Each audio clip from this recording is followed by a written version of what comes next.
Assalamualaikum warahmatullahi wabarakatuh. Sebelumnya perkenalkan, nama saya Raden Muhammad Radin Seksananda. Saya dari kelas S1B dengan NPM 2020 465 00265.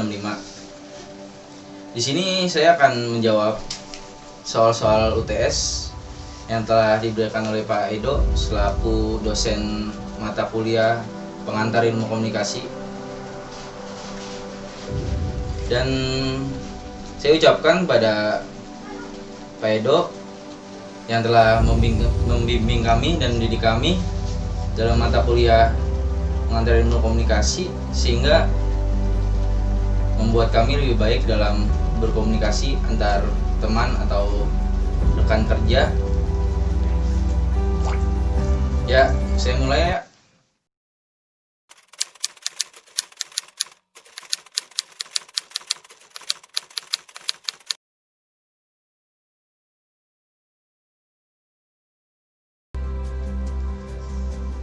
Nomor satu yaitu soalnya apa sih materi yang menarik yang Bapak berikan kepada saya, dan apa sih yang udah saya lakukan di lingkungan saya.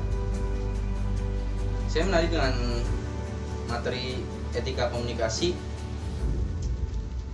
Salah satunya arti etika komunikasi yang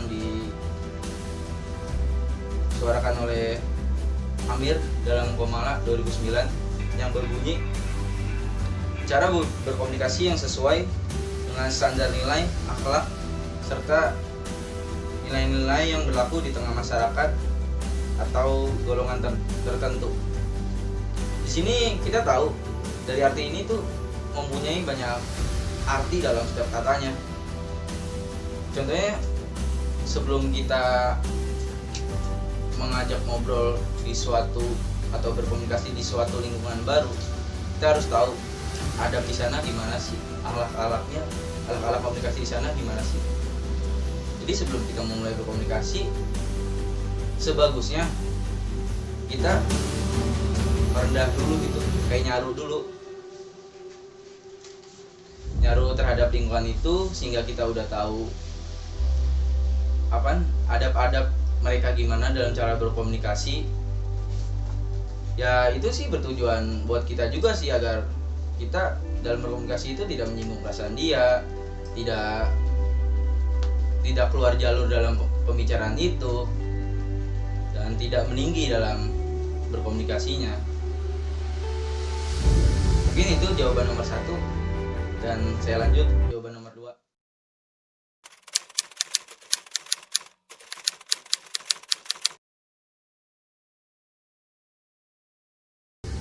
Ya, di sini saya akan jawab soal nomor 2 tentang unsur-unsur komunikasi dan penjelasannya. Diawali oleh 1. Komunikator. Komunikator artinya orang yang menyampaikan pesan atau gagasan terhadap sang komunikan atau sang lawan bicara dalam berkomunikasi. Yang kedua, komunikan. Komunikan adalah sang penerima pesan yang telah disampaikan oleh komunikator. Yang ketiga, pesan. Pesan adalah ide atau gagasan yang disampaikan komunikator kepada sang komunikan. Yang keempat, media. Media adalah alat penyampaian pesan, bisa berupa visual, cetak, atau digital. Yang keempat adalah efek komunikasi. Efek komunikasi adalah pengaruh terhadap seseorang setelah pesan tersampaikan.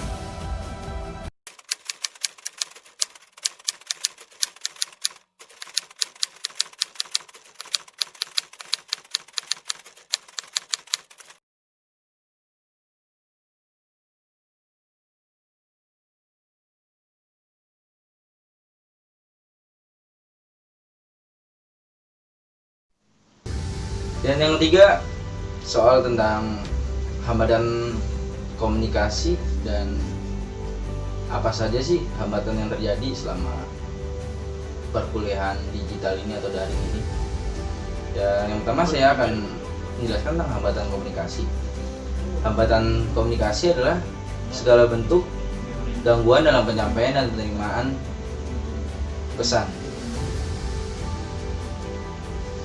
Dan hambatan yang saya rasakan dalam kuliah daring ini sih salah satunya sinyal sih Pak.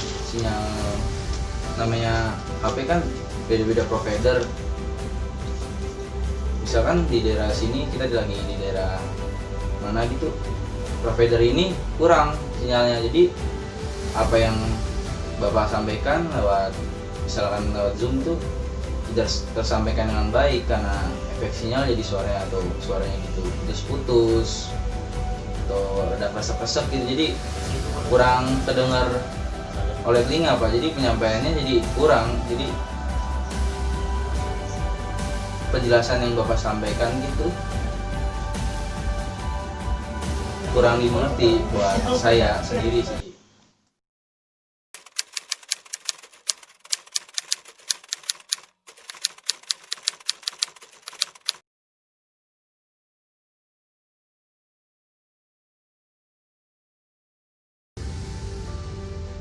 Dan yang terakhir tentang rancangan karya, terus apa aja sih di karya itu unsur komunikasinya, terus bentuk penyampaian pesannya bagaimana, terus kenapa kita memilih karya bentuk itu.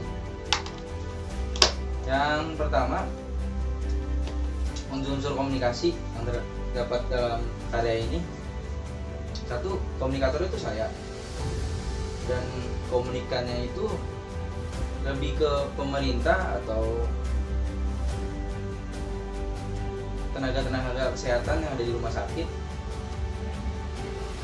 Dan pesan yang disampaikan tuh apa sih? Nah, pesan yang disampaikan saya itu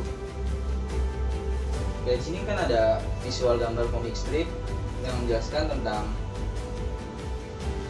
rendahnya atau hilangnya efek kemanusiaan akibat pandemi COVID-19.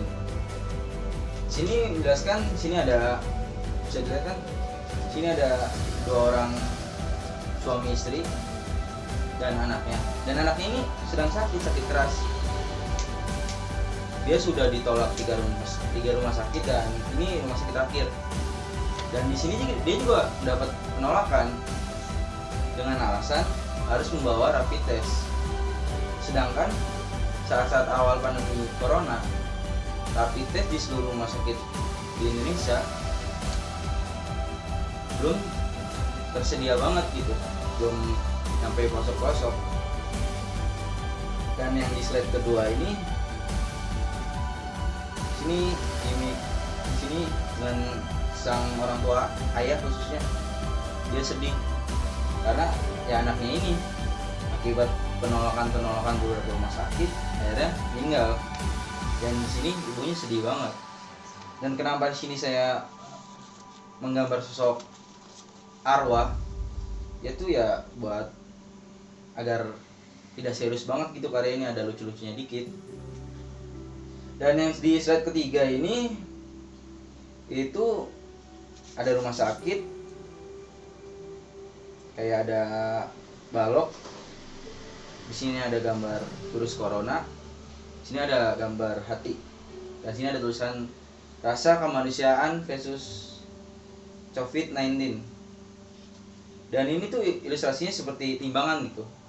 Yang sebagai timbangannya ya ini rumah sakit ini. Kenapa saya beratkan sebelah ke arah ilustrasi COVID-19 ini? Karena ya lambang hati ini yang melambangkan rasa kemanusiaan hilang gara-gara COVID-19 ini.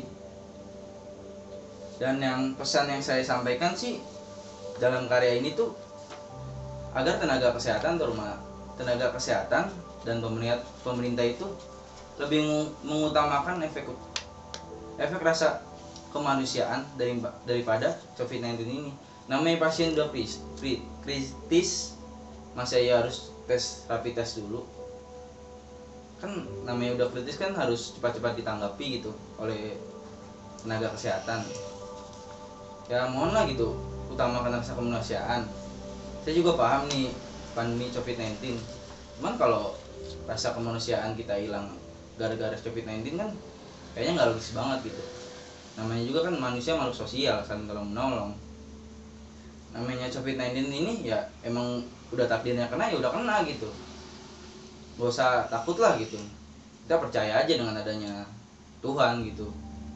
Namanya penyakit ya emang udah takdir, mau diapain lagi juga ya emang udah takdir. Ya mungkin tuh sekian jawaban saya pada nomor 4. Dan dalam video ini saya mengucapkan terima kasih. Selalu sehat selalu untuk Pak Edo. Sampai bertemu di mata kuliah selanjutnya. Wassalamualaikum warahmatullahi wabarakatuh.